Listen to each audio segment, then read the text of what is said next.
Good afternoon, everybody. Tomorrow there's going to be a very important vote in the Senate about how much influence special interests should have over our democracy. Because of the Supreme Court's decision earlier this year in the Citizens United case, big corporations, even foreign-controlled ones, are now allowed to spend unlimited amounts of money on American elections.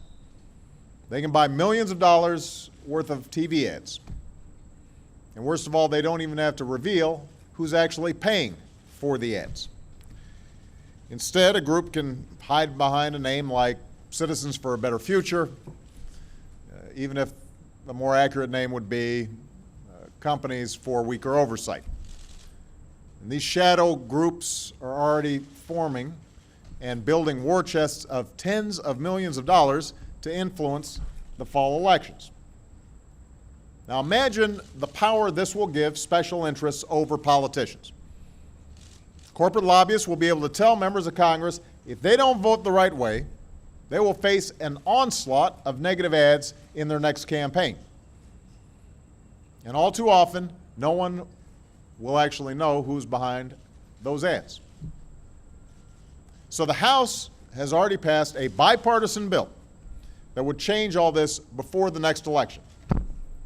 The DISCLOSE Act would simply require corporate political advertisers to reveal who's funding their activities. So when special interests take to the airwaves, whoever is running and funding the ad would have to appear in the advertisement and claim responsibility for it, like a company's CEO or the organization's biggest contributor. And foreign-controlled corporations and entities would be restricted from spending money to influence American elections, just as they were in the past.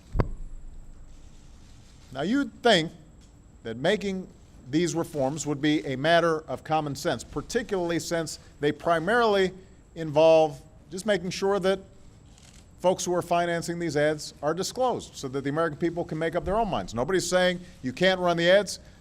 Just make sure the people know who, in fact, is behind financing these ads. And you'd think that reducing corporate and even foreign influence over our elections would not be a partisan issue. But of course, this is Washington in 2010. And the Republican leadership in the Senate is once again using every tactic and every maneuver they can to prevent the DISCLOSE Act from even coming up for an up or down vote. Just like they did with unemployment insurance for Americans who'd lost their jobs in this recession. Just like they're doing by blocking tax credits and lending assistance for small business owners.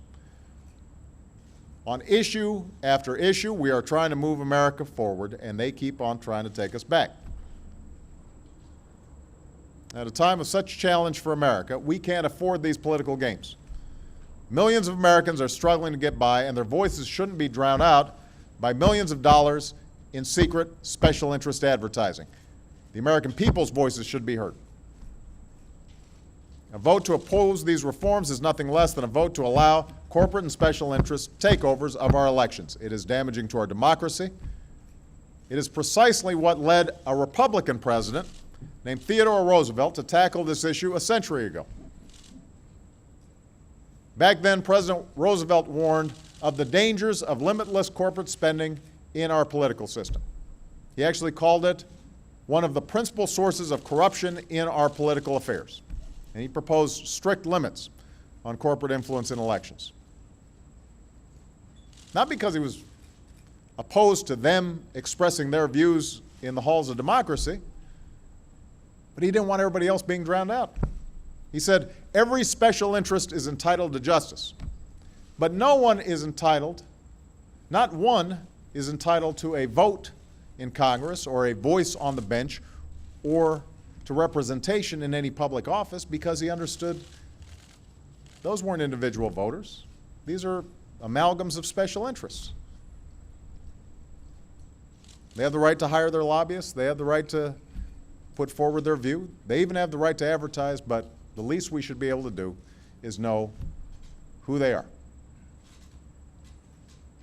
So on Tuesday, we face the sort of challenge that Teddy Roosevelt talked about over a century ago. We've got a similar opportunity to prevent special interests from gaining even more clout in Washington. This should not be a Democratic issue or a Republican issue. This is an issue that goes to whether or not we're going to have a government that works for ordinary Americans, a government of, by, and for the people. That's why these reforms are so important, and that's why I urge the Senate to pass the DISCLOSE Act.